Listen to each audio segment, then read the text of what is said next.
What's up? It's me again, back at you with a video. Hope you're doing good. Not too long now before I'm back, so hopefully you've enjoyed this video format. I've actually kind of enjoyed making them. Hopefully they've been helpful to you, okay? And once again, if you feel like you're not really getting some stuff and some things are not making sense, that's okay. We're doing the best we can. I'm happy to come back and, reteach a lot of this if need be. Okay, so today we're talking about this beginning of the civil rights movement. Okay, very important stuff, obviously, for not just our country, but the world as a whole. Remember that after World War II, the United States is really kind of like the leader of the free world, okay? And free world meaning, capitalist countries. Okay, so what's popular in America becomes popular all over the world. We're going to talk a lot more about that when we talk about rock and roll and the Beatles and all the influence of that, the British invasion. So I want you to think, if America is advertising to, nations outside of our sphere, if you will, that they should become capitalists instead of communists, right? If we're going to places like South and Central America, if we're going to Northern Africa, Central Africa, and we're like, hey, you guys should become like us. Okay, there's a lot of things about America that are great, and that they go, yeah, that sounds really good.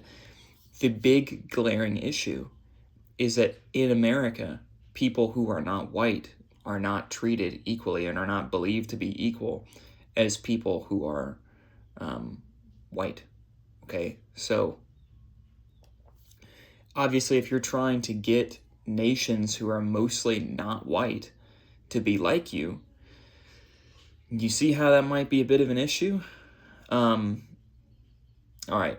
This becomes even more problematic for America when we have Martin Luther King, Malcolm X, these civil rights leaders who are so vocal about criticizing what's going on in America. That makes it really difficult to try to get these other nations to ally themselves with us, because they have a point. Like, they're correct about all the stuff that's going on in America, and so a lot of nations don't trust us because of this. So I'm really trying to get you to understand that, like, you may have learned about Martin Luther King before. Many people don't know that much about Malcolm X, but we'll talk about him. But this is all in the context of the Cold War. Okay, the reason that the U.S. government was so threatened by Martin Luther King is because he poses a threat not just to, like, the status quo in America.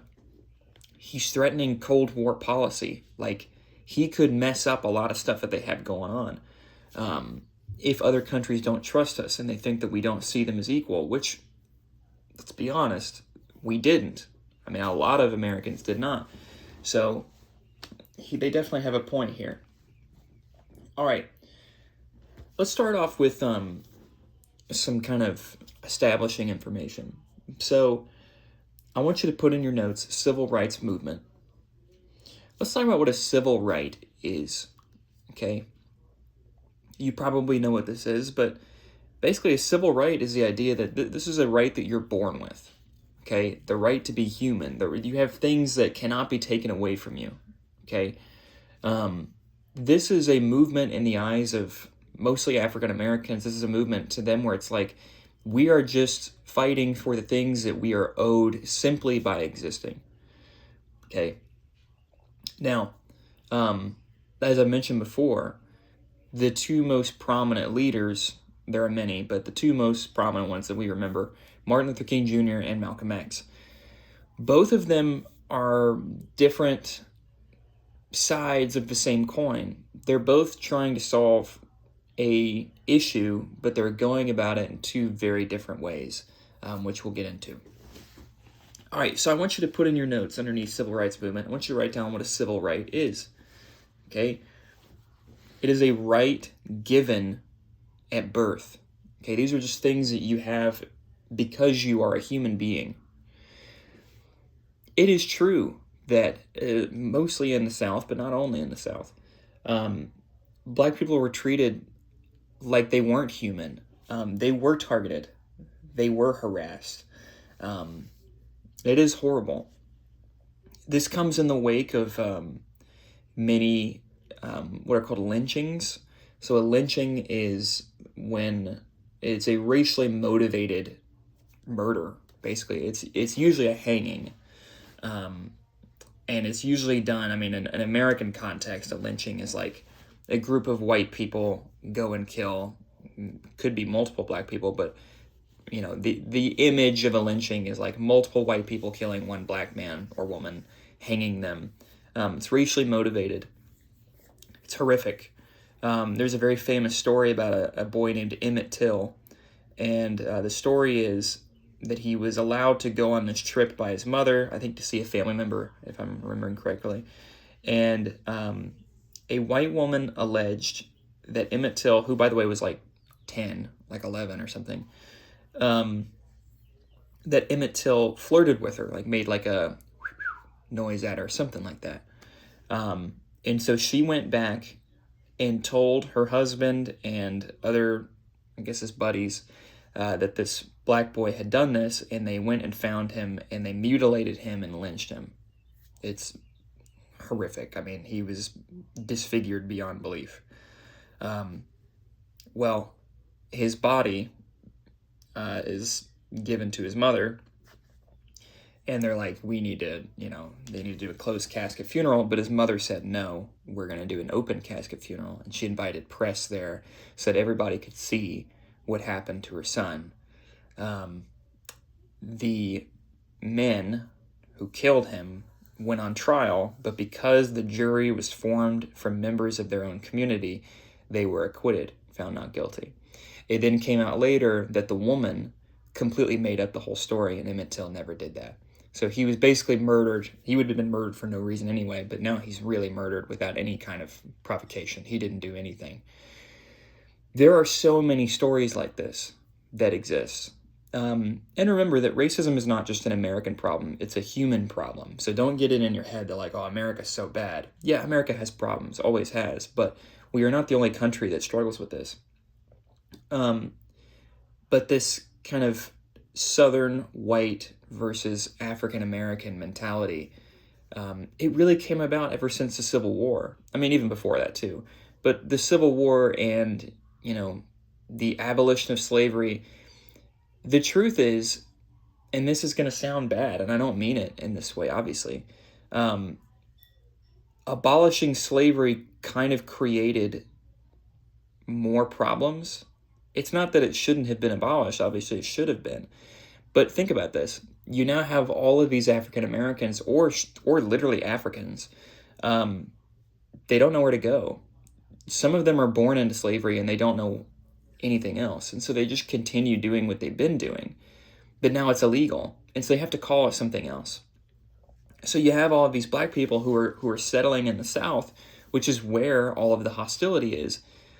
And the irony is, like, in the South, in America, black people and white people actually had more contact than in the North. In the North, I mean, there are predominantly just 99% white neighborhoods. Like John F. Kennedy, we've talked about that. John F. Kennedy, wealthy, Democrat from Boston, his contact with black people was very minimal. And so there's this idea that, like, in the South, it was just always people fighting, white and black. That's not necessarily true. There was an understanding that white people and black people were different, and you don't cross certain lines. But at the same time, it's like you live right on top of each other. A lot of poor white people lived in the same neighborhoods as poor black people, and so it was like it's just life. It's interesting. America in the 1960s in terms of race is very, very fascinating. All right, let's get into, I want you to put in your notes, segregation. You probably know what this is. Segregation was put in place in an attempt to preserve white culture, I guess, for lack of a better way to say it, in the South. Basically keeping white people and black people separated in terms of business and establishments, because There were many white people that were like, well, we don't want to, share a space with them. They're loud and, whatever. And it was presented, segregation was presented as an idea that would actually help black people kind of create their own businesses. The problem is, the truth was that in the South, most wealthier people were white. And so that meant that white businesses did much better because the pool that they are advertising to had more money. Black businesses don't do as well because the people that are buying from them are not as wealthy. And so you get this huge disparity. So that's where you get these pictures where it's like, white business, black business, and they're like, night and day different. Everything back then was segregated. You may have seen like restrooms, totally segregated. Water fountains, totally segregated. A lot of the time, the quality of the colored, that's what they called it, the colored sections of places would be falling apart. Like there's a picture of a man drinking from a colored water fountain, and it's like a spigot basically sticking out of a wall, and then the white fountain is really pretty and beautiful. That's just the way it was. It's not an excuse. It's obviously horrible, but that was the way it had been for a very long time, and so to most people that was really normal. All right, now we get to Martin Luther King Jr. Okay, so I want you to write his name down. So he's named after Martin Luther, the leader of the Protestant Reformation that we learned about last year. Okay, they are not the same person, believe it or not. I have received quizzes where people say that Martin Luther King, rebelled against the Catholic Church and created Protestantism. That is not true. Anyway, all right, so he's from Atlanta, all right? And he is the son of a preacher, and he himself becomes a preacher, Baptist church preacher. All right, now let's talk about why it's important that he's Southern, African-American Baptist. Why is that so important? Well, I want you to think about, if you've ever been in one of those churches, I want you to think about the way messages are delivered. Very charismatic, very almost like sing-songy. I'm not gonna do my imitation of it, but there is a video actually saved on my YouTube. I'll send it to Miss Rodriguez. I'll send her the links that I'd like for you to watch. Pay attention to the way that he speaks. He almost has vibrato. That's vibrato. That's a very Baptist, some really black Baptist mannerism. It's a very engaging way that he talks. Well, okay, so he's this preacher. Why does he matter? How does he rise to this fame? Well, here's the thing. Martin Luther King Jr. at first is really just fighting a local fight, all right? Voting rights for black people. That's what he's like. There are African Americans who are literally not even allowed to vote. They can't even go to the polls because they're being intimidated and being driven away. That's his main gripe. Here's how he does it, though. This is what makes him so influential. So I want you to write underneath this, peaceful protest. All right, peaceful protest. What does that really mean? Everyone, there is one person in history who has completely encapsulated the meaning of peaceful protest. And Martin Luther King Jr. was a big fan of this person, and that's Jesus. All of the things that Martin Luther King Jr. does in terms of protesting, he gets straight from the Bible. He's just replicating Christ. That's why it ruffles so many feathers, because it's exactly what Jesus did. How can you hate an enemy that doesn't fight back? But by not fighting back, he fights back even harder. Does that make sense? So think about this. This is in the age of cameras too, where footage is being captured. He leads a group of protesters down the street. They're not doing anything. They're just walking down the street, maybe holding hands, maybe singing a hymn. That's a lot of the time what they did. And then they get blasted with fire hoses and dogs come out and the police start beating them up. But all this is captured on film. Do they fight back? No. All right. Well, imagine you're, a person in Connecticut or something. You open the paper, you see these images, you're like, why are they attacking him? I don't understand. He didn't do anything. He didn't even fight back. He gets thrown in prison. He just stays in prison. Okay. On the surface, it might seem like, oh, well, that's easy. He's not going to fight back. We'll just keep beating him up. But they don't stop. And it makes people go, well, why are you acting so aggressively to him? He hasn't done anything. He's innocent. That's why he's doing this. King is a very intelligent individual. This is all in an attempt to get people to look at him and feel sympathy for him and their cause. And it works tremendously well. It eventually catches the attention of John F. Kennedy. Is Kennedy immediately like, oh, we need to, solve this problem? No, he's not. Truthfully, he's not. I think he did feel some sympathy, though. And I think he realized that the tide was changing. Things had to kind of, change, for lack of a better way to say it. So he eventually does kind of ally himself with Martin Luther King Jr., but that's a little bit later. All right, so I want to end on this. I have an image here. I might be able to put it up. I don't know. Actually, I don't know if I can because it's YouTube. It might strike it. There is a haunting image, and I want you to see it. I don't know how to show it to you though. There's an image that is just eerie. It's a Ku Klux Klan protest, and it is them marching. They're all holding hands, and they're marching down the road in Washington, D.C. Capitol Hill is behind them. Think about this. In 1961, that protest had, I'm sure people didn't like it, but no one's bringing out the dogs. No one's getting the fire hoses. No one's chasing them off the streets. That protest that preaches hate and racism and murder, because the KKK literally are the people that lynch people, that protest is totally fine. No intervention.